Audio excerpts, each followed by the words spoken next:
Be advised, mature content ahead. This podcast is brought to you ad-free thanks to the Legion of Demons at patreon.com/NOTLP. If you like what you hear, there's much more at patreon.com/NOTLP. Join the Legion. That's patreon.com/NOTLP. And now the show. How do you do? Just a word of friendly warning. I think it will thrill you. It may shock you. It might even horrify you. So if any of you feel that you do not care to subject your nerves to such a strain, now is your chance to, well, we've warned you.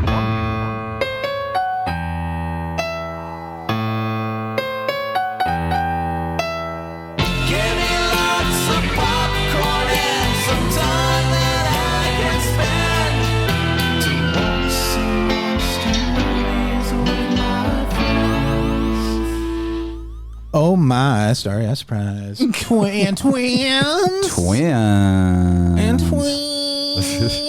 We get two Margot Kidders. For the price of one. Margot's Kidder. Mm-hmm. Margot's Kidder. This was Sisters, Brian De Palma movie we'll be talking about in the main attraction. He was not Margot kidding around. It was Margot serious. This was Bill's choice. Bill's pick. If you want to be part of that, you can always sign up for a mailing list on OTLP.com. Absolutely Bill's pick. That's a They Might Be Giants joke. For those who are listening, you're welcome. Wow. I wonder if you could hear that fan. Amy just turned the fan off. I could hear it. And I could hear it. Mm-hmm. Can you hear me? Do you call that fan Annie Wilkes? That's Annie Wilkes is our biggest fan. It's our number one fan. Yeah. It's our only fan. It's our only fan. From my only fans. Ooh, Annie Wilkes only fans. So, she smashed ankles on camera for money. That's a weird kink.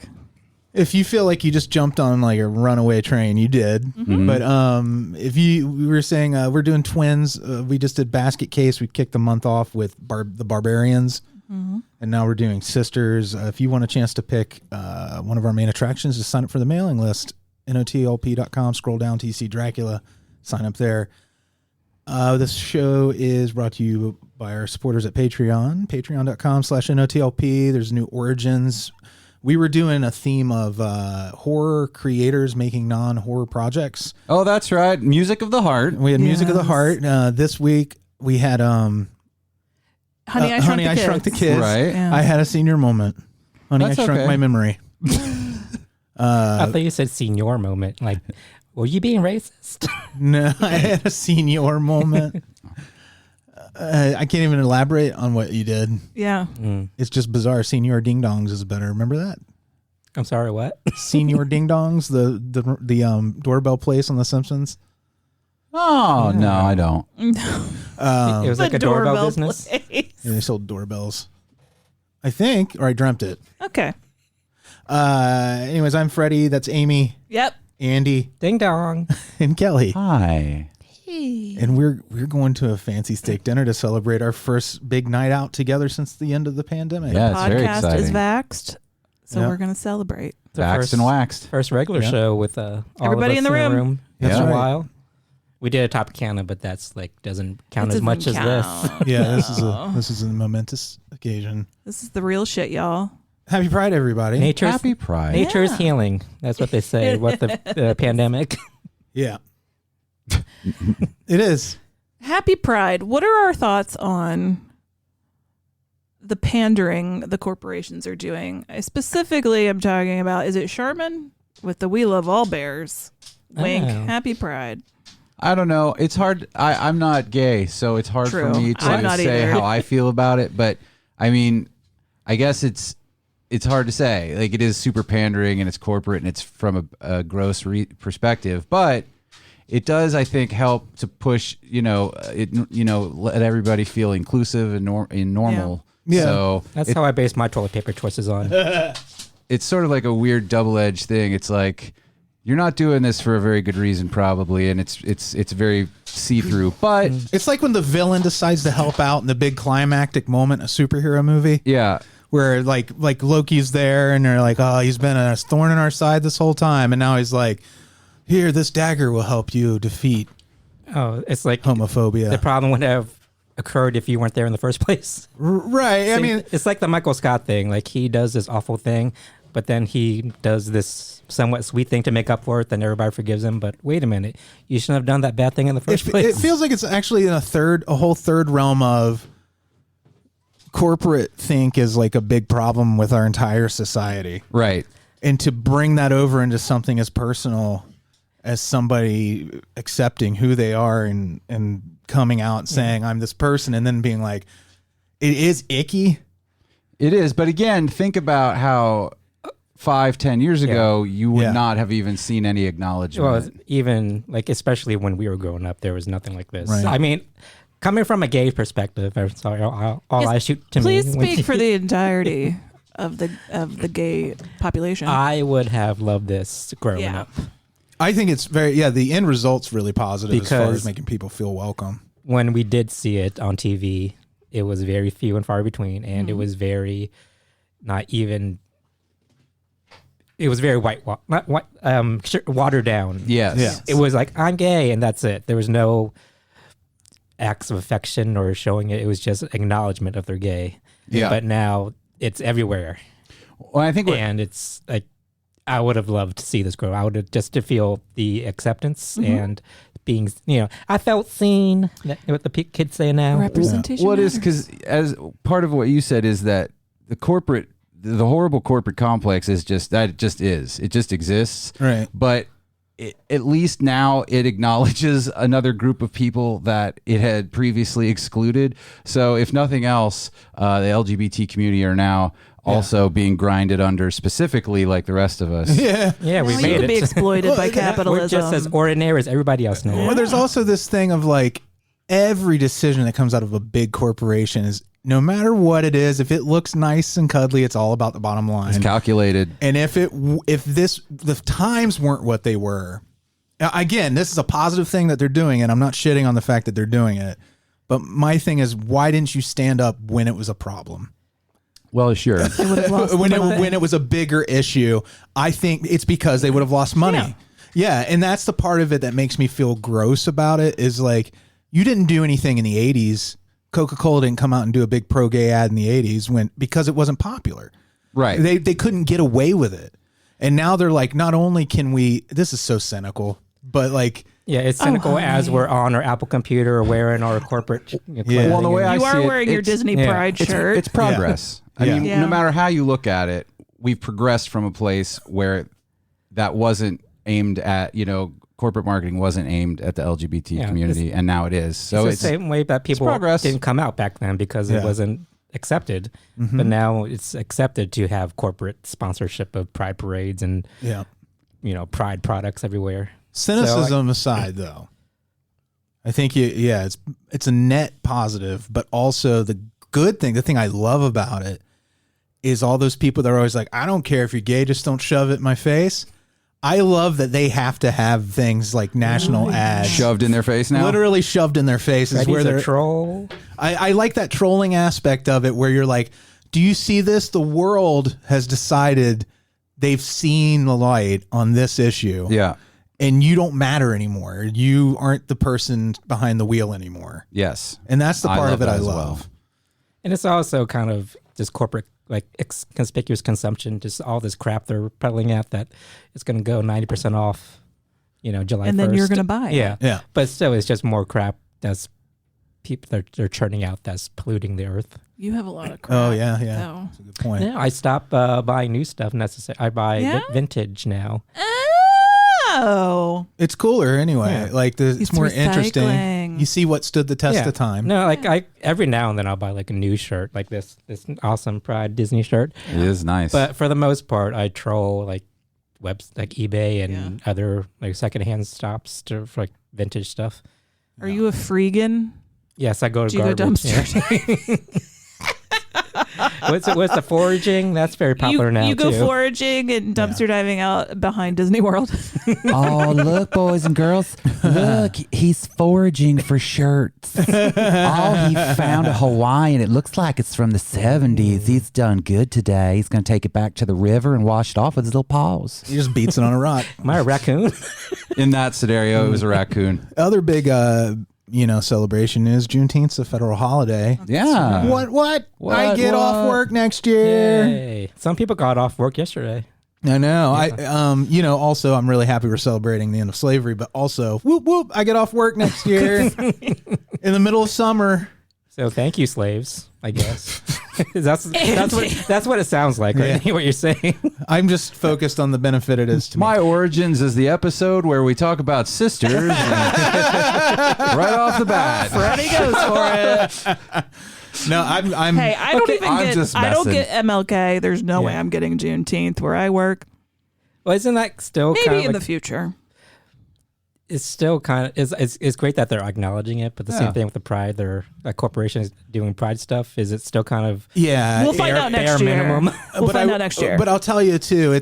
I do think they saw what the success they had with supporting things like Pride made for a quicker adoption of Juneteenth because I didn't know what Juneteenth was until 5-6 years ago. Yeah, me too. And then, I'm like, why isn't this a bigger deal? But now it's just already signed into a federal law after it's become part of the public consciousness so much faster. I hope that's an indicator of all social, as we see something that is so blaringly obviously wrong. If you're racist, you don't get to take next year off on Juneteenth. Yeah, not even if your workplace. Yeah. And we'll know. We know who you are. We're going to have by that point, we'll have the racism passports in addition to the vaccine passports, and we'll know. You guys can hear me okay, right? Yeah. Oh, okay. I hear you. Yeah. Just shout. I barely hear myself in the... I can turn you up. Turn you up in your motherfucking headphones. Is that what it is? There, there I am. Okay. Is that better? Yeah, that's better. Do you want more hi-hat in your headphones too? No, take the hi-hat out. Okay. Is that hi-hat? Yeah. Yeah. Yeah. Some personal good news. Freddie and I are going to be great uncle and aunt. Grunkle Freddie. Oh, congratulations. Yeah. My niece Amber is expecting, and we got to see her yesterday, and her first baby, Carson, the golden retriever. Her first dog baby. Oh, well, now you can spoil a little human creature. I'm excited. Yeah. Did you do celebratory shots? What about toys? Did you do celebratory shots? With the pregnant girl? Yeah. No. I thought you meant take pictures for a minute, and then I realized that you meant drink. Yeah, that'd be gross with her great uncle. Be like, hey, celebratory shots. Those pictures where the naked, they're naked and the husband wraps the arms around the belly.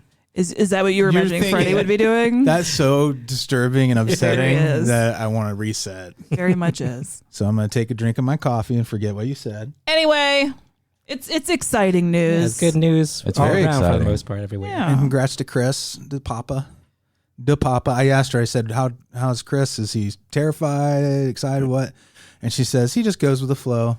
He does. He does. He was like, all right. Her husband is like, whatever, I'm going to go work on my car. He cracks me up because we ran into them at Disney World. Yeah. And we didn't run into them. We knew they'd be there, but... Yeah, but we didn't plan running into them that day. We just happened to... No. It was planned. Did we plan to meet? We absolutely met, yes. Was I part of that plan? Anyway. I might have just floated along. He was afraid You're the Chris of the I'm just like Chris. The people mover. We rode the people mover and we started having this conversation about Walt Disney. And he's like, whoa, one dude built all of this? Well, he had workers and stuff. He kind of did. and I'm just like, well, yeah, I mean, kind of, I guess he inspired everything that happened here. He was dead before it was ever opened or anything. But I think he thought that one man actually built all of it. Literally built. Yeah, no, he hired people and stuff. Yeah. There were consultants and construction workers and electricians and whatnot. It was a very Woody from Cheers moment. Yeah, I got you. Anyways. So sweet. Such a sweet boy. No, he's going to be a perfect, guys like that are good dads because they're just like, let's play. Yeah, boy. It's going to be great. Have you guys planned a destructive gender reveal party yet? I hope not. Oh, jinx. I want to start a college fund already. That's what I want to do for this baby. Yeah. Call it a gender inquiry. What if the party? baby doesn't want to go to college? Well, then the fund is for them. Then. It goes back to you. every year. Yes. Yeah. That's a Ooh. great idea. It's good. Kid, you want that? this money or not? Because otherwise I get it. Well, it's good to butter them you up can do that. because you need somebody to take care of you in your old age. Exactly. If anybody has any spare Yeah. kids and they're in the greater Cincinnati area, Freddie and I are going to need some kid to take care of us and wipe our asses. I'm counting on one of you listening right now to take care of me in my old age. Give me an I don't know extra which kid. one. What was that one? You Rent a have kid? two, Kelly. Yeah, I do. I have Yeah. two. Yeah. Well, what are you going to do with both of them? Can I borrow one? Well, one handles cooking and one handles cleaning. Okay. Yeah. Well, I guess So. you need both of them. Yeah. Sorry. Wow. So you really learn who your two friends are when you try to take one of their children. To wipe your ass when you're old. Did you say you hope one of our listeners take care of you when you get older? That's all I've got. I mean, They're Andy, old too. I'm kind of hoping that some kid who's just discovered the show becomes a super fan, and then like when I'm on the way out, whenever that is, hopefully later than sooner, they can hang with me like those celebrity handlers do at Horror Hound, where Yeah. there's that young person who's really into the films of like whatever obscure actor it is. They just sit there. They don't say much though. Yeah. I feel like there's not always a lot of conversation. I feel like sometimes Yeah. they rue that decision to become a handler. I'll be like, Bobby, I need you to go up to the room. I need you to go in my bag, and I need a fresh adult diaper. I'll keep signing until before lunch when I need my insulin. Oh, that poor handler who's going to see you naked so much. Yep. Well, Speaking of, we haven't talked about it because we haven't had a Horror Hound to talk about other than the virtual ones, but Yeah. a real life in-person Horror Hound weekend is happening. Holy Guest balls. announcements are going out. Yeah, September 10th. yeah. Paul Cincinnati. Sorvino. Oh, is he coming? Jason Mewes, they announced. And Who the else? who's the Kevin Smith people, the Englund. Clerks people. Oh yeah, Dante. Dante and is Randall? I think Randall too. Yeah, we've met Halloran. Brian O'Halloran before. Yeah. He's a fun dude. I don't know that we met Randall. Does anybody remember his name? Mr. Johnny Mr. Randall. Tony Randall. Tony Randall. Tony Randall? I It's one of my can't favorites. ever get that fucking skit out of my head every time I hear Tony Randall or the word Randall. Tom Hanks on SNL is a goat.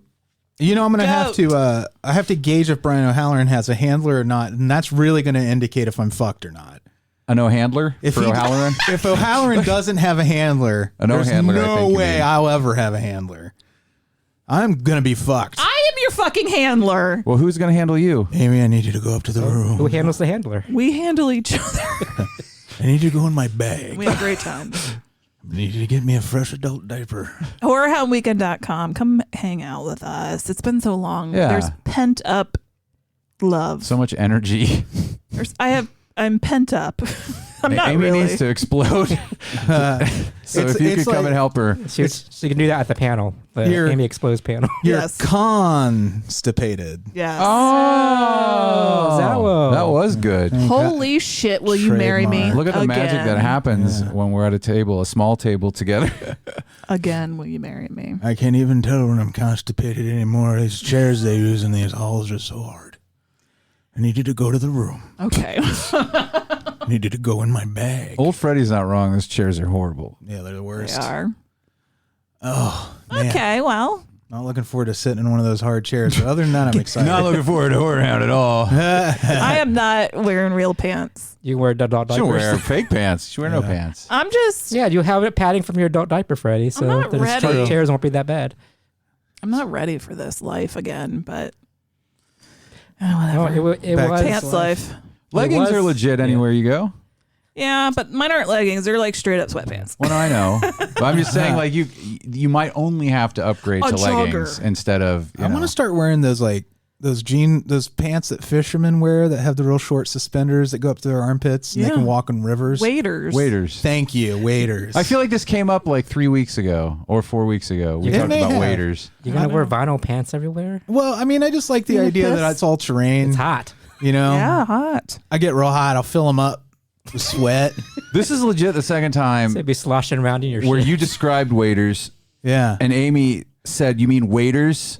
that's Yeah, how I my don't brain remember works. that, or but- doesn't. within recent history. I'm sure it's fun. I think about waiters a lot, but I don't know what they are. Well, they're waiters. Well, I've also have. They're pants Wader problems. Webbers. I'm wearing drawstring pants because my button pants don't fit me anymore. I can't. It's Andy, weird. I feel it. I'm the only person. Did you lose? I lost weight during the pandemic. Yes, the two of you are fucking miracles of human biology. I'm wearing You can- pants. Yeah, thank God for the Please pandemic piss for off. you. Yeah. Yeah. I don't fit in shit. And you know what? I'm going through my closet. I'm going to do it. And I'm not going to be like, well, when I lose weight, I'll want this. Fuck it. If it doesn't fit, it's going away. I'm terribly worried that my closet shall be empty. Get some waiters. Oh, okay. You and Freddy just walking They're around all matching pants. One size fits most. I had to go panic buy a dress because I had to go to 2 funerals. Yeah. Now we're going to a fancy restaurant tonight, and I'm fucking wearing jeans. Fuck them. Fancy is a strong word. I mean, it's It's a an upscale steakhouse. restaurant. Yeah, that's true. It's Don't not- feel fancy. it is not fancy. Don't let me down. I have an inferiority situation going on. You shouldn't. You should have the opposite of that. A superior. You should be an belong asshole. in the nicest places I belong in the that city. people can go. To the city. Amy, what, Museums. Everyone in this room belongs in the nicest places. You belong at the Thank you. symphony. Thank you. Andy, you belong at the opera. Amy, you belong at the ballet. If you're listening to this, you belong in all those places too. You appreciate what you're seeing probably more than half the people that were obsessed with what they're wearing do. yeah. Amy, remember what I say when we go to fancy restaurants at Disney? I paid same as you. Same as you. I went to the opera once. Yeah. It's pretty cool. It was cool. Yeah. I liked it. What'd you see? Adam Butterfly. Not Adam Butterfly. The M. What? Sorry, That was a drag show. The M fell off the beginning. That's a drag king name right there. That was a great happy accident. Yeah. Madam Butterfly. Yeah. That was beautiful. Adam I cried. Butterfly. I love it. TM, bitch. That one's that's in English, right? What? Is Madam Butterfly in English? No, but there were subtitles. Isn't that cool the way Yeah. they put those little screens up with the subtitles? It made all the difference in the world. Yeah. It made me enjoy it because otherwise I would have been like, this is neat, but I don't know what's happening. Yeah. But I did know and I cried. Oh. Yeah, it's good shit. We have some of the in Cincinnati, one of the better operas too. Shawshank. You don't know what those ladies were singing. No, but it's sure. I'm, well, you know, You got Andy Dufresne. yeah. Yeah. And we're all red here. Yeah. You guys are a man that can get stuff. I'm a man that can get stuff. If you need me to go to your room, get in your bag, get you another double diaper. I guess you could say Red's a handler. Yeah, Red could be my handler, but he's much older than I am. Oh, yeah. He'd be like 150 Yeah. now. Plus, you're going to have to go to Sewatanejo. Yeah. After Andy Krause without shit, you had to clean him up. Yeah. I just rewatched the Almighty movies, Bruce and Evan. Yeah. Yeah. Are they related, the movies? Yeah. Oh. Evan's a sequel to Bruce. Is it? I didn't like know that. Evan more. That's, yeah, we talked about this too. Yeah, you've already brought this up Am before. I glitching? Yeah, we're done here. It's just how Hollywood is I very mean, it's okay to uncreative. talk about it again. It's just we did. It made me think of it okay. because of Morgan Freeman as God. Yeah. Yeah. Is it the same Morgan episode we talked about Freeman. waiters? People are paying good ear time Paying good ear time. for this. We shouldn't waste their time. What's in your wallet? Ear time. Jinx. Remember that time pepperoni fell out of your wallet when we were boarding that ship, Andy? And I ate it. It didn't Yeah. fall out of his wallet. It was still stuck in his wallet, and I had to point it out to him. He's like, Andy, "Do you there's have- pepperoni in your wallet. Do you have Was change this for a Sabar's pepperoni? It was a Yeah. Sbarro. I had to get rid of the evidence. Even though the guy saw it. Yeah, he saw it. I thought maybe you're keeping it for like, just, Emergencies. oh, if there are Yeah. emergencies. Yeah, I thought it was like for I'm the worst sentimentality. friend. I couldn't just let it go and Yeah. like tell you nicely, Andy. I was like, Yeah. "There's a fucking pepperoni in your wallet," and everybody could I was hear. like, you and got see. change for pepperoni? His wallet center had a ring on it. I thought it was a condom. I was like, ooh, Andy thinks he's getting lucky this trip. And then I opened it and there was just a pepperoni. And he said, what do you do in my wallet? Suddenly the trail of small Benji-style dogs that have been following him around all day made sense. Explains everything. Yep. Anything else, guys? You want to get No. into it? That's a long banter. It's been a while since we've been in the It same room. has. So, It's Been a while, as they say in that horrible song. like Amy said, we're constipated. All right. Yeah. Got the poop backed up. Hello, boys and girls. It's time for Straight-to-Video Russian Roulette.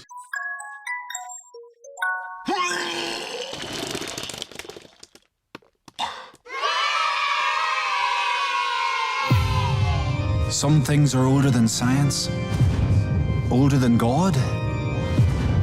The earth has its own secrets, and if you get close enough, you'll hear it.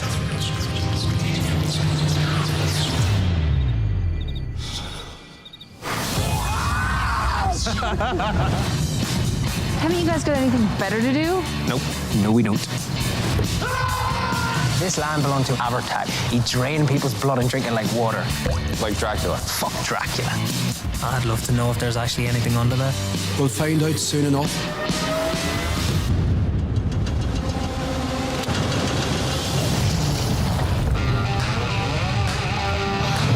I saw something weird. Whose foot's that? Fuck this, I'm out! There's a vampire on my side! We fucker tried to bite me! This isn't Dracula. People don't get turned from a fucking bite. They get turned by the stones from Abertag's grave. Fucking move, will you? We need better weapons. Are there any ideas in there? What about sunlight? I mean, that is the #1 vampire killer. Burn, you bastard. Oh, shit. If Abertag binges all night, the whole town's gonna be dead as fuck. I moved to the wrong fucking town. It's an extremely long trailer. Yeah. It's very Irish. It's super Irish. Okay.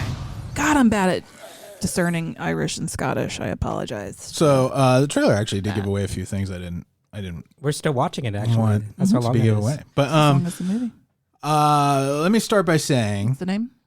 it's Boys from County Hell. It's the latest film from Chris Baugh, who did A Bad Day for the Cut, which is a great movie if you haven't seen it. But this movie, I'm going to stop right here and say, if you haven't seen it, you don't need to listen to this review. Just go see it. Like watch it, come back. I thought I'd seen the last great vampire movie, and then I saw this, and I was like, oh my God, I haven't seen the last great vampire movie. This is a great vampire movie.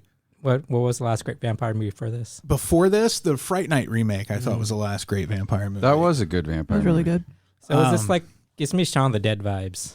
It is more serious than Shaun of the Dead, okay. but it's less stylized. You know, in Shaun of the Dead, there's those moments that are choreographed, wherein like, you know, there's a lot of sight gags that are choreographed. And this is a little more toned down than that. But I mean, I'd put it very much up there with Shaun of the Dead. Yeah, I've been excited to see this in a while, and it's nice to see a good like hard vampire movie. It is a hard vampire movie. It's scary. It's mostly what I would describe this movie as. It's a combination of an American Werewolf in London, a little Goodwill Hunting sprinkled in for flavor, and Return of the Living Dead Part 2. If you could take those three movies and blend it all together, and maybe just a smattering of Lost Boys, but mostly those three movies that I just named, it gives you the flavor of what this movie is. Okay. And with an Irish accent. I love that description. Yeah. Was it ever hard to understand? Yes. In fact, like their accents are so thick.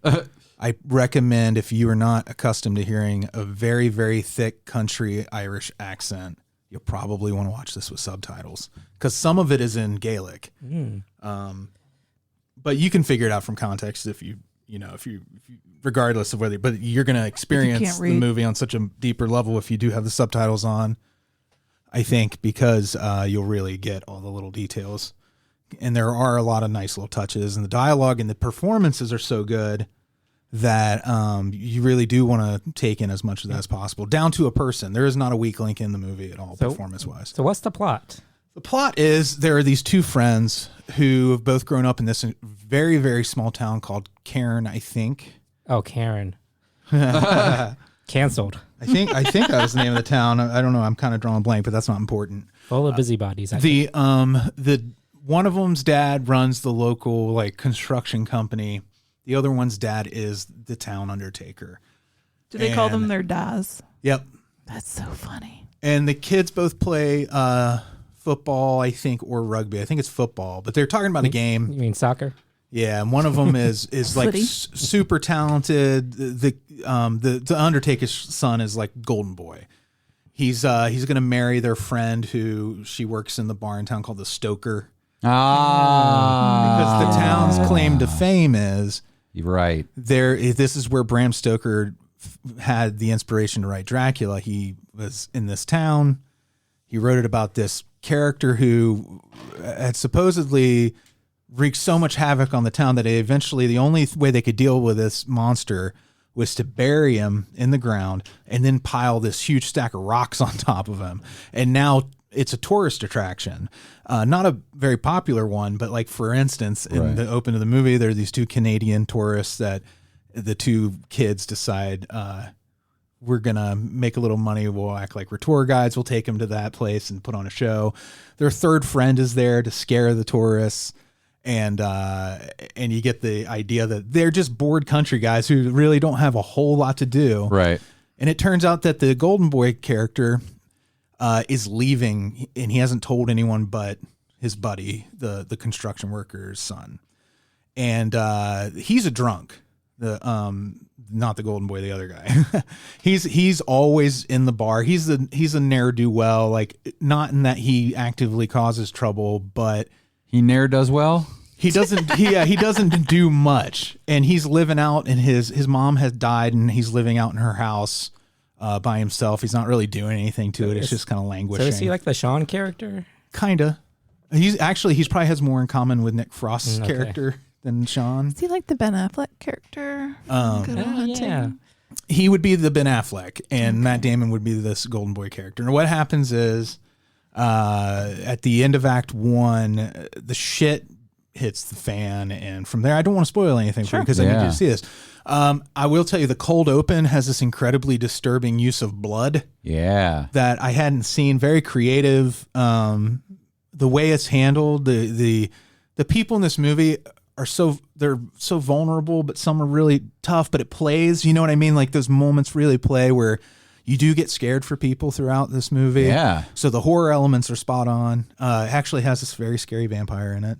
And a whole lot of heart.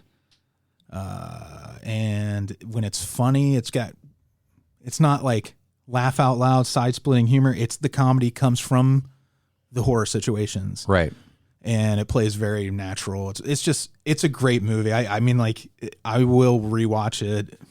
Probably anytime someone asks me, hey, you know any good vampire movies I might not have seen, this would probably be the first thing I'd bring up. Well, I was already sold, but now I'm double sold. Yeah. Heard nothing but good things about it. Yeah. Mm-hmm. Left to when the cicadas are gone, we should watch it outside. It's surprising. Yeah, I would love that. Yeah, and they are gone mostly. I haven't seen it. They're getting gone. Yeah.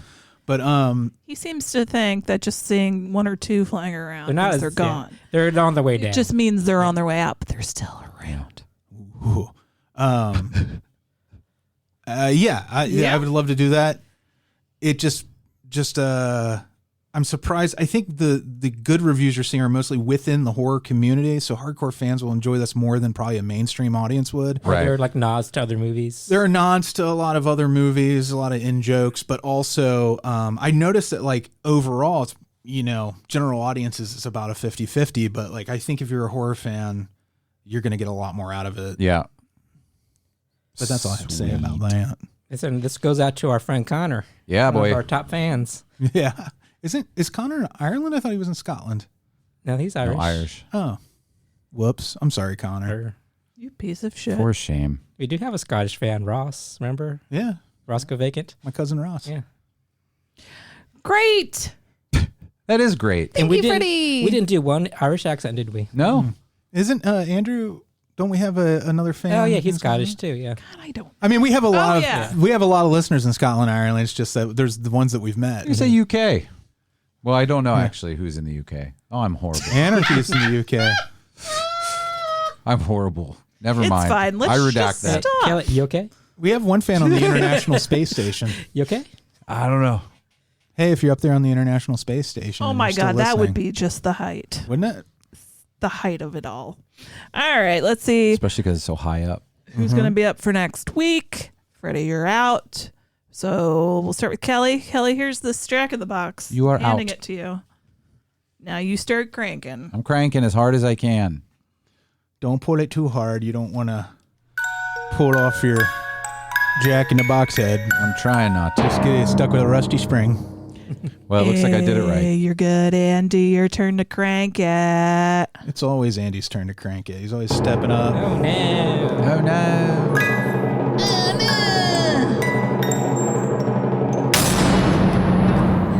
What the hell did I pick for you? Oh. My nose? Oh, good gracious. It's a movie called Caveat. It's on Shudder. I just watched Cadaver. Now you're going to watch Caveat. Isn't that funny? And Watch Caviar. Caviar. Caviar. Cabriolet. Caveat. A lone drifter suffering from partial memory loss accepts a job to look after a psychologically... Yep. I wasn't prepared for where the word was going. Psychologically troubled woman in an abandoned house on an isolated island. What is this on? Shudder. Sounds serious. It does. It's getting good reviews. So there you go. Oh, well. All right, Caveat. Cool. We'll be right back with our final Aaaand Twiiins main attractions. Oh, shit. Are there any strings attached to this movie? Sisters. They were once one in body, and perhaps one in mind. Danielle and Dominique. One loving, one hating, one innocent, the other...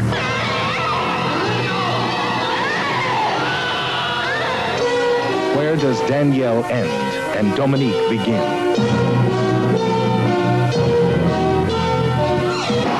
Remember...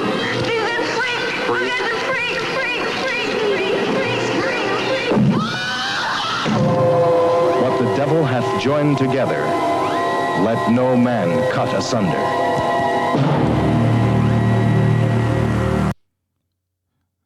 Sisters? I don't think the Give devil... away the whole movie, why don't you? Devil didn't have anything to do with this. The devil didn't have nothing to do with this. Like, there wasn't any religion in this movie. What does that mean, trailer? Because one's evil. Yeah. One of them is a freak in the sheets. The other one. What a fun little movie. Not fun, but you know what I mean? It was almost... It was interesting to look at and watch. It was like a Hitchcockian giallo movie. It was that is exactly all those words came up while we were watching this last night. It's Brian De Palma pulls from a lot of places. Yeah. There were also a lot of because he went to school with a lot of those same like directors like Francis Ford Coppola, I think, and yeah, they all those guys knew each other, and they had like I think some of those like name like the Milius like the person John named, Milius. Yeah, I think that was like probably deliberate. Yeah. And he has like a lot of fun with it. I feel like it's like fun. There's like he pulls from a lot of people. I think mostly from Hitchcock. Yeah, it's like well, he also has Bernard Herrmann. So I mean, that's like Hitchcock's guy. Yeah. You can tell it's a movie from a young director. Yeah, because like you can still see De Palma's style, but he hasn't developed it yet. He's still pulling from other things. It's like interesting to see him evolve. Like from especially so many things he like from Carrie that are very similar to this. Yeah, split screen is like my favorite thing about this movie is his use of. Well, we should set up. It's Margot Kidder playing twins. Ish. We will spoil this as we do every main attraction. The twist is that they were Siamese twins that were conjoined. Separated. Whoops, I meant conjoined. Dominique and Danielle. And they're French Canadian. They were separated. One of them died, Dominique, the bad twin, the crazy one. And now to compensate, Danielle has a split personality, but only during certain moments, sexual moments, and it comes out like when she becomes Dominique, her hair immediately gets gross. Yeah, and her eyes go dead. But the hair thing really cracks me up. Yeah, it's like then like some split personalities they like can change eye color and stuff like that. I don't know. I don't know if that's true. I've heard, I think that's a legend. I think that's one of those things I read. Yeah. I don't know. I doubt it's true, but yeah, maybe that's why her hair like gets all gross when she's Dominique. She spurts oil out. It's actually a nice compliment to Basket Case. Like there are a lot of similarities actually when you really think about it. Absolutely. Like Actually, the arc of the story is very much the same. Yeah. She's come to New York from French Canada. Yeah. She's from Quebec. And she's an aspiring actress. She ends up getting a gig on a game show that's like Candid Camera. Is it called Peeping Tom? This is a terribly problematic game show. But it was also very prescient. Yeah. I was like, oh, this could be now a little bit. The concept of the game show, it's called Peeping Tom. It's a prank show. It's a hidden camera prank show where you're being set up to be a peeping Tom. Or to make a bad or good decision. Yeah. It's like that people show. have to guess. Candid Camera. What would you do? Or what would you do? Yes. On like ABC. Yes. They set you up these moral decisions and decide if you're a good or bad person. Except this was 1,000 years ago in the movie, so. And so this dude, forget his name. I don't know if we ever, I guess they did say his name Tall in the guy. show. Peter? Paul. Philip. Was it Philip? Philip. Yeah, Philip Woody. I don't know why that's funny, but it is because I'm 3. But he's the guy that gets busted. Yeah. He gets pranked, and he gets to meet her. She's the bait. Yeah. He was also in The Incredible Melting Man. Well, his last name in the movie is what was it? Woody. That might be a fun little joke too, because this dude is a total poonhound in this movie. Elise pointed out a couple of like little details where you could see him like watch a woman walk away for like a good long time, and the camera would linger on and him. then he would like even the lady making the cake, like he gently like guided her hand. Did you start cracking up? Yeah, when absolutely. She's decorating the cake and you see his hand come in tenderly. It was like Ghost. It was so weird. It's very giallo that way. Like it's very just lusty. It is. Yeah, like he's and they get to talking, and she's like, "Take me out to dinner." Where to the because he won. The prize he won on the show was dinner at the African Room. And the reason he won it was because he made the right choice, which was to not peeping Tom on a blind girl. To not peeping Tom on a changing blind girl in the locker room. But at the same time, he didn't say, "Hey, be careful." Right. Well, there's that thing about not even letting her know that she was ever in an awkward situation is the extra kindness to that. Yeah. Because then you're mortified if you can make it where they don't even know something bad happened, that's probably ideal. But you also kind of want to save her from other creeps too. Yeah, that's true. So she demands, in a way, you're going to share your meal with me. I want the cutlery set. I'll bring my own cutlery. Aren't I adorable? I'm adorable. And I love his reaction to the Africa Room invitation, which she invited herself basically. Like, I'm going, let's go. Yeah. And one, I would love to go to this club. I doubt it would be terribly problematic. But is it? I don't know. Oh yeah. I would. That was a comment we made also. Just know that because all the patrons were black. But it doesn't mean you should want to go there. It just looked like a good time. Oh, okay. That's all I'm saying. Well, yeah, any club with good music and drinks. People were having a blast. They were dancing their boobs off. It's tiki adjacent, but even more problematic. Yeah. But I like his reaction to it as a very contemporary. It was a very like eye rolly. Yeah. What are these stupid people doing moment where you're like cute.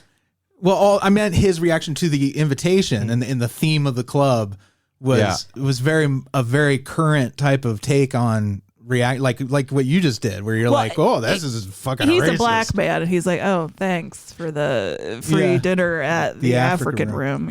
There's actually a few things in there, like the stuff with the cops too, and that again were very, very current. Yeah, where they kind of gaslight her, the journalist character. Well, and even like the guy said, the stuff he says, like they always stab each other. Yeah. Yeah. Oh yeah. Yes. And then her reaction is like, "What do you mean these people?" Yeah. And she's trying to expose police brutality. That's a great setup for that character, because this is where the split screen first comes in, and when you realize, oh shit, Brian De Palma's doing some new stuff. He brought in he's Ms. New Booty of the of the 70s film. He gets it right, gets it tight. He does. You see the murder happening of poor Woody. It's brutal. It's real brutal. And he's got that red giallo blood. Yeah, that like red paint. Yeah. And then you get a split screen. Oh, and what? Hold on. Let's talk about the fucking lengths this dude goes to for some ass.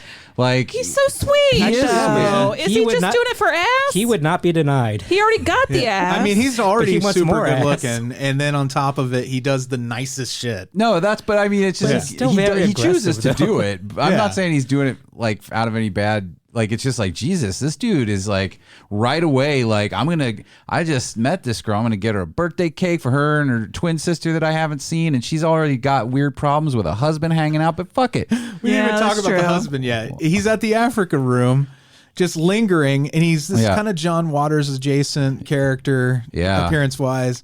And he stands out like he's a sore creep. thumb. He's he's got like a pencil mustache and wasn't he the one reading a book in the audience of the game big show? Creepy eyes and like slick back hair, and he's got those Dahmer glasses too. Yeah, he's just he's like a Peter Lorre character. Kind of. But even he's like tall and thin and like like a gargoyle. Just But this guy, he tries to take his ex-wife home from the Africa room. Then he shows up at her house, and Philip is like, "I'll just pretend to leave, then I'll come out on the back." It's like most people would just say, "I'm out." Yeah, I don't want to be involved in your complicated domestic situation. So I'm gonna leave. But he needed that ass. Yeah. Mm-hmm. Well, I think he felt a little protective too. I do think he was a nice guy. He seemed like a nice and not guy. like a nice guy, but like a truly nice guy. But that ass. Well, but that ass though. But yeah, and then like the ex-husband Emile. And she's trying to explain that they're divorced, and he does not seem to accept at all that they're separated or divorced. Like, he just is continually insisting that, like, he just completely ignores everything she says. Even he tries to take her, and she's like, "No, we're divorced." He's like, "No, we're not." And then we learn later, of course, the reason he is so attentive and clingy is he's not only her ex-husband, he's also the doctor who was taking care of her when she was institutionalized. The very unethical doctor. Yeah, very unethical doctor. So the murder happens in view of a window, and then we cut to this split screen, and you see this reporter character who has just like Rear Window witnessed Grace it all. Collier. Yeah. it's like when the friends are looking at Ugly Naked Guy. Yeah. They're like across the way. from She's each got a other. great feathered mullet.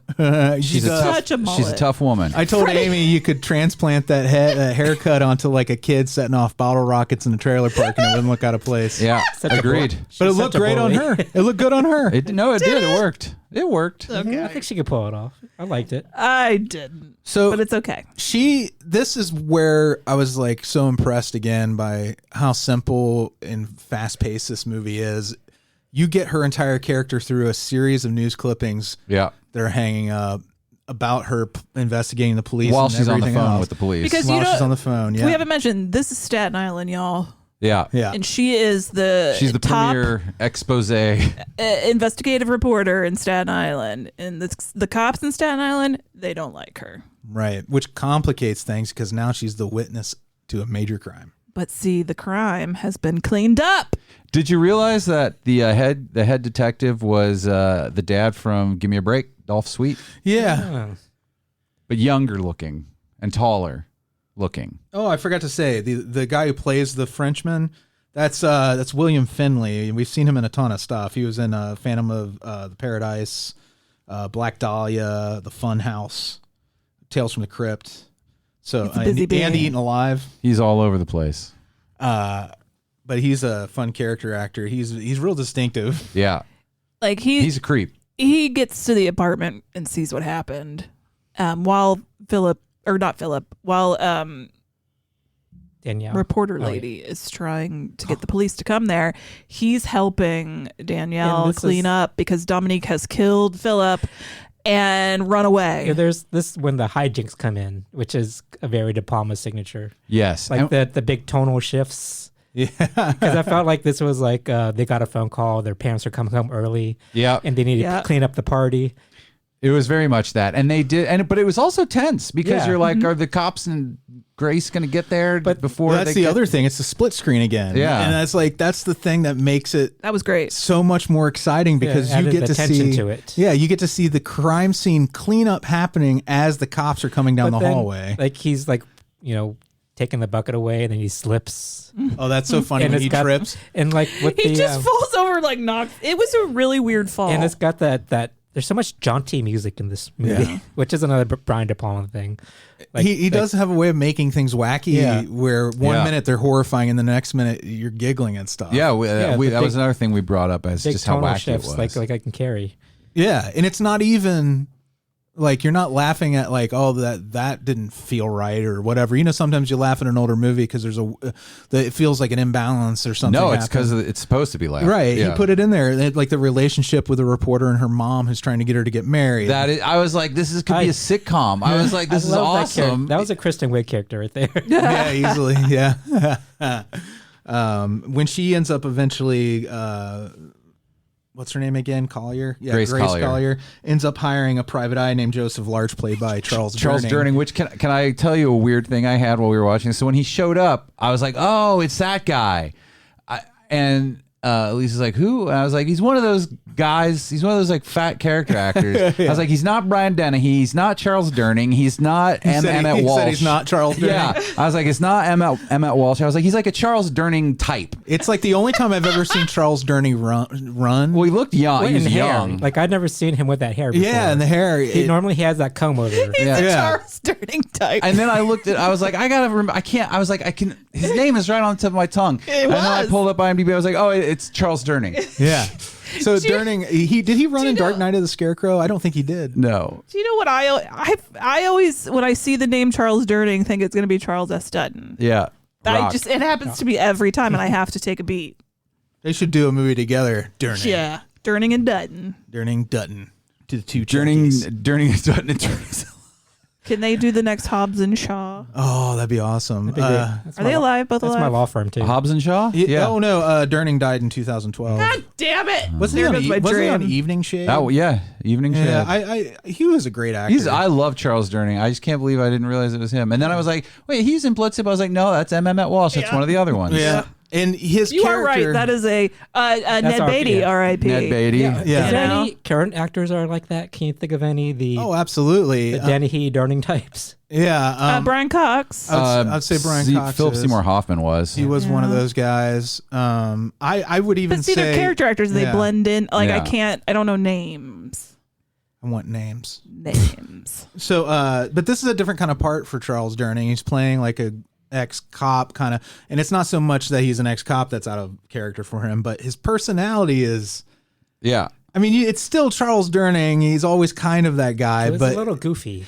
It's a little goofy, but it's also like, I love his super confidence. He's totally in. This character's like, it's not even one of those things where he even questions why she wants this done. The goofiness is him trying to get in costume and trying to infiltrate things. And training some window cleaner. Especially at the end when he's on the telephone. That was awesome. That what a great ending. Like, what the fuck are you doing up there? Weren't you kind of wondering like where? I love that he leaves you like wanting more in this movie. Yeah. Well, because there's like more story. Like when is Charles Durning finally going to move in and make his like bust? Like, and so what's he waiting for too?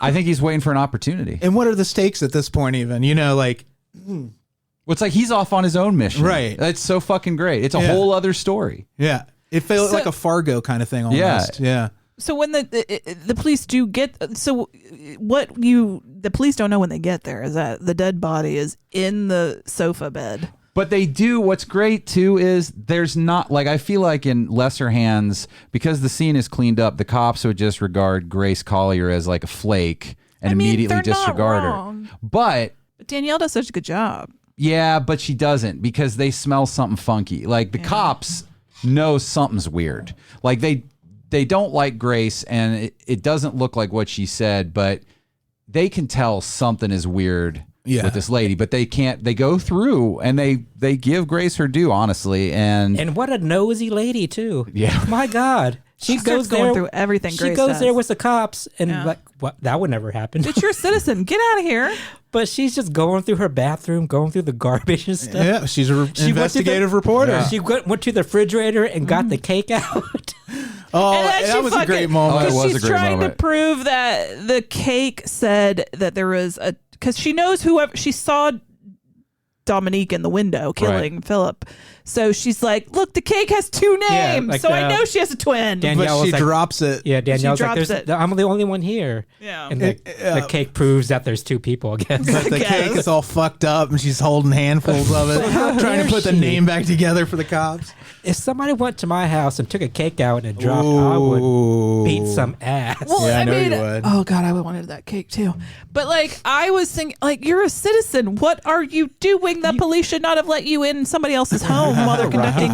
Well, it was the 70s. But then I went on the ride along with the Kombrinck cops a couple times, and they let me go in with the cop to talk to people who were making a complaint. I'm like, what am I in somebody else's home? They let you in. You didn't force yourself in like she did. We were watching an episode of Friday the 13th, the series last night. Where? I have them. Oh, okay. I'll hook you up, son. I got real excited for a second. I love that show. Yeah, it's great. But we're on an episode where Mickey and Ryan they go into the damn morgue. Yeah, they're looking for a detective that's working on a case that they're looking for a thing. And so they walk into the morgue where they're a coroner and the detective are talking over a dead body. They're just and they're like, questions. "Hi, you're the station said you would be here. Wait in the waiting room. This is some poor person's dead relative. Get the fuck out of here." And they're two antique shop operators. Yeah. Weird. Piss me off. Oh, it's so fun though. So anyway, Durning. Yeah, Charles, and Durning, Charles. Collier. Yeah. Grace are keeping an eye on the apartment after the police are like, "Sorry about your life. There's nothing I can do here." Yeah. There's nothing they could have done. But, they realize that there's something up with the couch. How does he does he try to pick it up?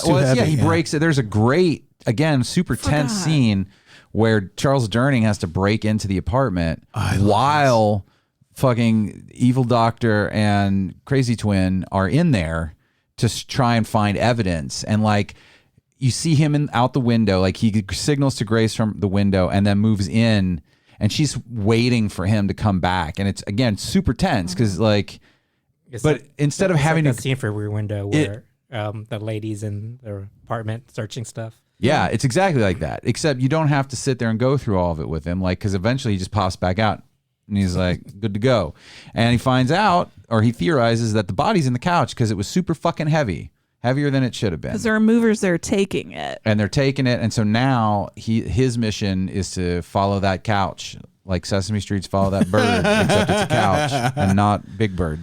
I love the moment when they actually place the victim in the couch is a great moment because I don't think that was a dummy. I think they got the actor in there and they folded him right the fuck up into the hiding bed. I was like, what? We've all seen It's Always Sunny in Philadelphia, where Danny DeVito comes out of the couch. It's possible. But speaking of that character, I thought it was almost like a Janet Leigh moment. Type thing where it did feel that way, where we spent so much time with this character and he's killed off. Yeah. And I thought that was like a really interesting choice. Yeah. That's a lot of nods to Hitchcock. Yeah. I mean, so many. Blatantly. I mean, he would admit it was like everything he was doing was imitating. Yeah. I thought he was going to be the main character for a while. Yeah.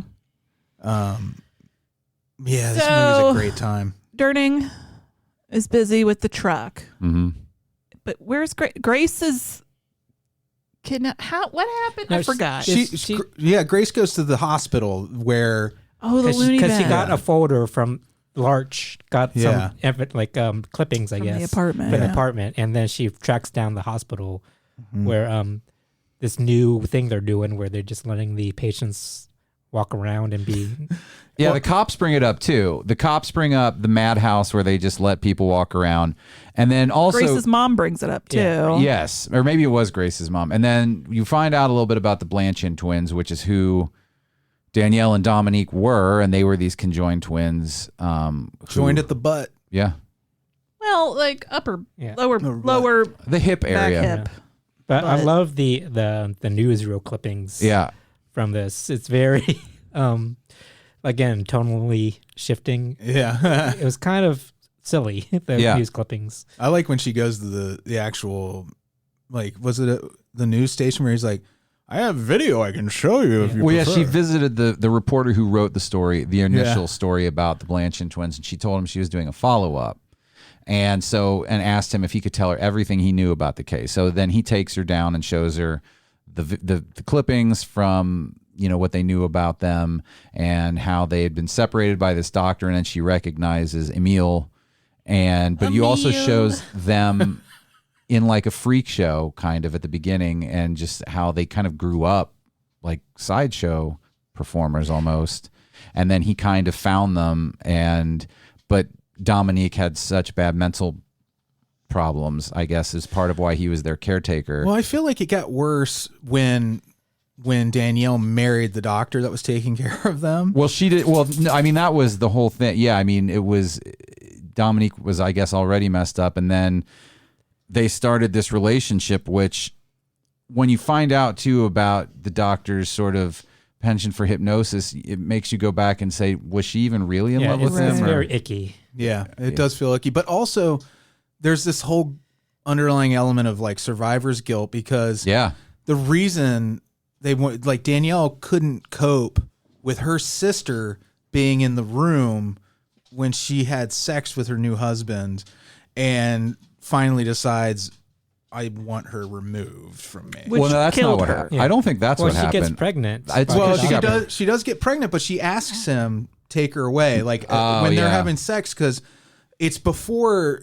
But that's part of it too. She does get pregnant, which obviously had to have sex with her. They were only connected by whatever, Yeah. So, but Danielle is having hangups, having her sister in her marital bed. Right. And that leads to her sister's death. So there's this whole guilt thing that probably has something to do with it. You don't even know if Dominique was really that bad. Right, exactly. You only know, it could just be all just part of the break. Exactly. She's very much the Norman Bates mother part of the movie. Yes. Where everything is really conjecture.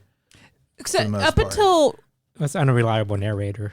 Because we only get her, Danielle's version of Dominique. Right. Well, then you get what you can take from the reporter scene and in the files, and what the doctor tells you is definitely unreliable. Yeah. Double unreliable. It wasn't until you went to the news station, right, that you find out Dominique died. Right. So all this time, you're thinking Dominique really did kill Philip, because the movie leads you to believe that, obviously, but that she's run away. But at this point, you find out Dominique died, and I was like, okay, well then. I did guess. Exactly. I said to Freddie, okay, well then too. Danielle is crazy, and she killed him because she thinks she's Dominique or something. You know what I mean? I got it right there. But that's fine. This movie in 1972, I probably would have been like, oh, whoa. Yeah. Yeah. It's just a thing that has been done a million times now. So yeah, we're super brilliant, Kelly, is kind of what I'm trying to say. Yeah, this has been imitated so many times. And again, he was imitating Psycho and all that. But because Grace the doctor gets Grace, and this to me is the scariest. Here's where I started drifting off a little bit. The reason he gets Grace goes to the hospital, and she needs to use their phone. She's gonna sneak in because she wants to get. And she's looking in the window, and there's one of the patients there trimming hedges at night. Yeah, which is again off-putting. Did she know? I don't even know that she knew he was a patient necessarily, because he tells her it's okay to go in and use the phone. Yeah, but I gleaned there was a patient because he was so weird. It was like one of those they talked about how the patients can walk around. They roam, and plus he's like trimming hedges at night. Yeah. And you don't let mentally how do you say it? He looked crazy. The criminally insane is what they call him. He looked criminally insane. You can tell totally by looking at But you don't let him have shears just walking around. He didn't hurt anybody. He seemed happy enough. But yeah, she's trying to get more evidence on this place, so she busts in under the guise of using the phone, and she finds the phone. And the phone phobic. Oh, that was great. The germaphobe. The germs come through the phone. I'm like, lady, you would not have been good these last 15 months. And Dr. Emil convinces she's mistaken for a patient, and he easily convinces. And she gets dragged away. Well, it's a great scene because, and I was like, oh, lady, don't. I even said as she's doing, I was like, don't sneak into a crazy house. You're gonna get stuck there, and that's what happens. He tells the other orderly that she's come in, it's the classic thing where she's like, no, I'm not crazy, and of course the doctor's like, we've been trying to he's telling this orderly who wasn't there the day before that she came in the day before, and to take her to her room and then he tells someone else to get her ready for the hypnosis room. And it was like, oh shit. And that's a thing that happens like on TV shows a lot. Like remember it happened to Buffy. Yeah. They did it to Riker. Happened to George on Seinfeld. Where they try to either convince you that what has really been your life, you're really been in a crazy, you're hallucinating it, which is like a really nightmarish happened to Picard too, didn't it? I don't think he was trying to convince Grace that she'd been hallucinating. Oh, the Kardashians she was just trying to convince the orderly, because he was going to let Grace back out into the world. Yeah, like Emil knows that Grace is on his tail. Yeah. So he hypnotizes her to erase her memory, basically. Were you super frustrated that all the orderly had to do was just listen to her where she said, go to my car, my ID's in my car? Yeah. But of course, I wonder if that happens in real life. Well, I mean, you would think. I mean, they're probably like some guys at work and is like, I'm not going to go all the way out to your car. I feel like there have to be guardrails in our current psychological health system, but I'm sure there aren't. Yeah. Well, you have to extrapolate too because of that. Like, of course, he's like, sure, I'll go find your car. Like, it just sounds like any. Yeah. I mean, why wouldn't he trust? It's such a normal thing to say. Yeah. Like, it's not like she said, my ID's in my spaceship or something that sounded even remotely crazy. She's like, no, I'm a reporter. You can check my ID. It's in my car. And then he's like, your car's like 50 feet from here. And the room I'm supposed to take you is 20 feet from here. But I like how it was a very a feminist movie, because the point is like believe women. And nobody believed Grace, and everybody was trying to gaslight her. And then he like rape gaslighted her by putting the false memory in that she couldn't get around. That to me was like, and Salt, what's that lady's name? What was the actor that played Grace? Yeah, Salt. Jennifer Salt. Salt. She did such a great job of portraying like this frustration. Like, it's like she knew that like she could almost get to it, but all she could keep repeating at the end was he implanted in her mind there was no murder, there was no body, victim, no body. Yeah, no body, no murder. There was no body because there was no murder. Yeah. And then there ends up being this big confrontation where he's trying to feel up on. I want to bring up the dream sequence. That that was the best part of the movie. I think it was nightmarish. Yeah, it was also super claustrophobic because she gets memories of Dominique and Danielle. I guess she's in their mind, and she's like this cartoon version of this insane asylum they were in, and these triplets tap dancing next to each other. That moment. Yeah, and they're so weird. It's like flashbacks to the surgery. Yeah. And it's kind of like those observation rooms where it's like tiered, and you see all these people around them, and these Kramer's up there with junior mints just to keep the Seinfeld stuff. And you see these old-timey nurses with those old-timey hats handling this giant like hatchet basically. Yeah. And you see like this, they're playing cricket too. Yeah. And you see this exaggerated version of this surgery, and it was very effective. Yeah, it was. It reminded me of the dream sequence from Exorcist 3 where you had Patrick Ewing and Fabio as the angels. It was real similar. Yeah. Yeah, just weird. Yeah. Seinfeld, by the way, is not going to be streaming anymore as of like the end of the month, I think. End of July. Oh, good thing you watched the whole series. Yeah. It's a bummer though if you want to go back and just watch a moment. Mm-hmm. Here's to feeling good all the time. That's my favorite line from any produced art of all time. That whole sequence is Kramer smoking a cigarette, drinking a beer, and saying, "Here's to feeling good all the time." You remember I'm that? Into that. I remember it now that you said it. I say it to Freddy. You watch the clip and I'm drinking beer. Just have a laugh. It'll be so great. But Sisters, great pick. Yeah, it was a great pick. Great movie. Yes. I hadn't seen this in so long. I told Amy, I was like, all I remember from this is the split screen stuff. I'd never seen it. Oh, we didn't talk about though how telephone pole. Danielle kills Emil finally because she goes into Dominique mode, beast mode as we like to call it. Hair gets stringy. She fucking kills the shit out of him, but he's like hanging on, and the police, I can't exactly remember how they realize that this happened, and they take her. Well, it's like Danielle and the doctor, they fall on Grace's body, and she can't move. Right. Because the way of the bodies, and I guess somebody just finds them eventually. I guess you're right. So then they come to Grace, and they believe her, and they're like, so tell us what you saw. And now she can't, because there was no body. She got that hypnosis. And not only that, but also now when they talk to Danielle, she says, my sister died years ago. Yeah. And that's like, so they're both blank slates. And nobody has discovered that Philip is missing yet.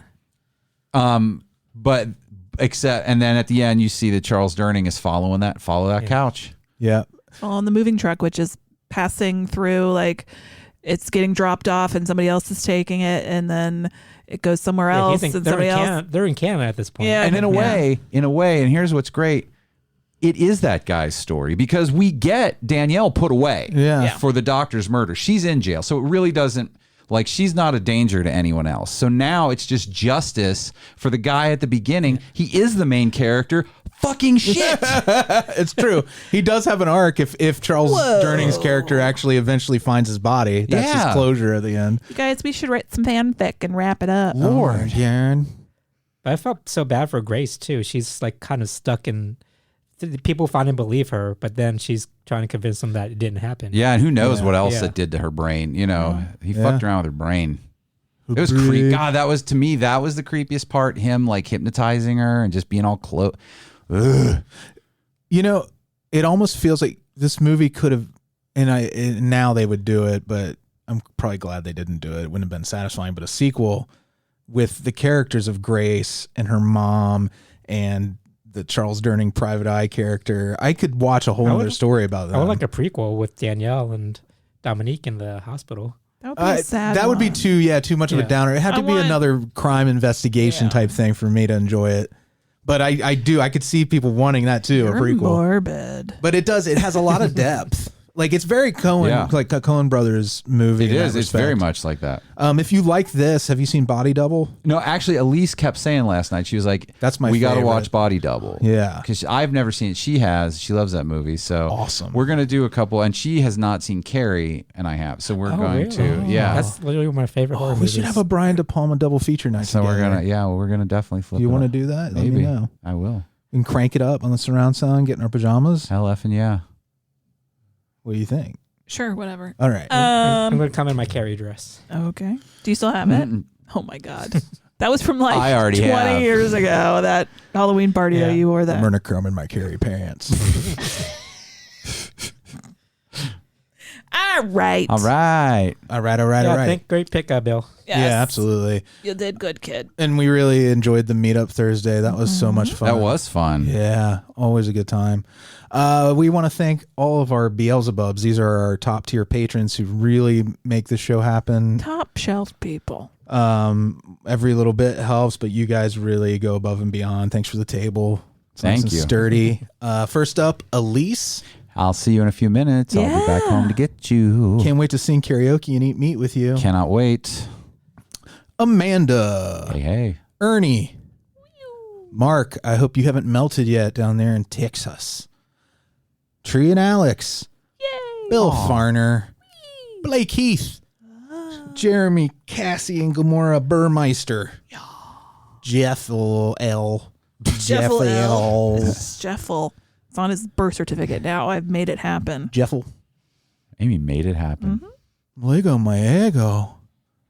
Iona Goodwin. I own a great one. Aw. Branan and Emily. Hi, guys. Adam Ingram. Hugs. Bill Chandler, who picked Sisters this week. Thanks again. Good choice.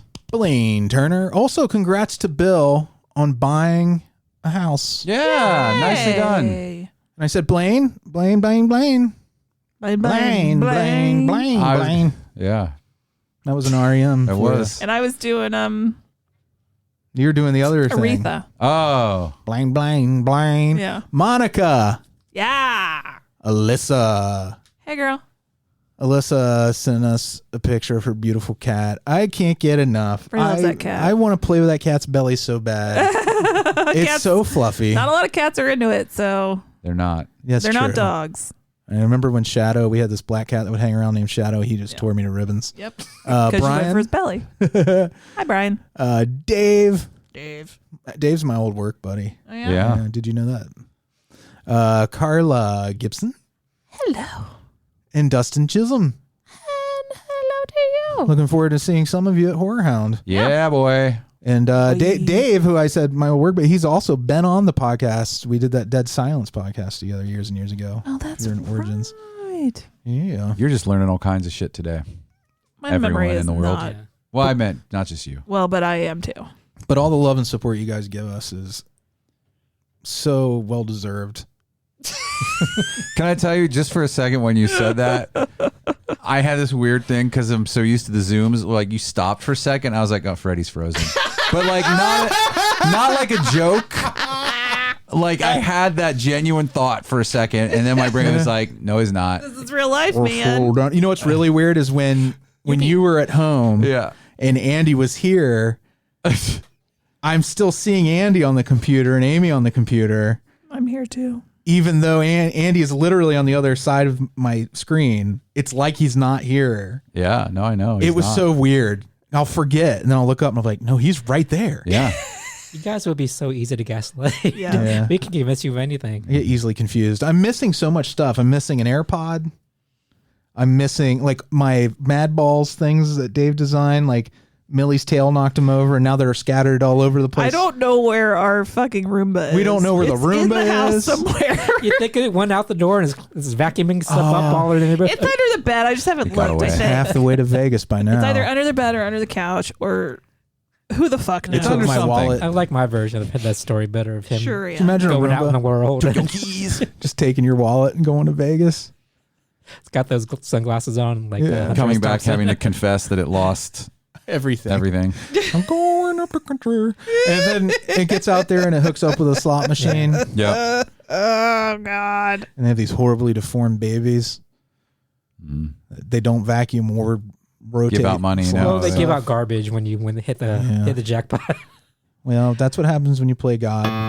Okay, cool. Because I had to pee, and I was like, "Is this ever gonna end?" Yeah, shout out to all the twins out there if you're a twin. Yeah, and twins. My mom's a twin. Happy Amy's mom, Justin's Father's Day boys. tomorrow. Oh yeah. Father's Day shit. Happy Father's Day, Is Kelly. Father's Day tomorrow? I thought Yeah. it was this past Sunday. No, it's this Sunday. tomorrow. That's why I won't be. That's on, right. Origins. Yeah. Happy early Father's Day. Thanks. Yeah, everybody, get it on. My dog's got me shit.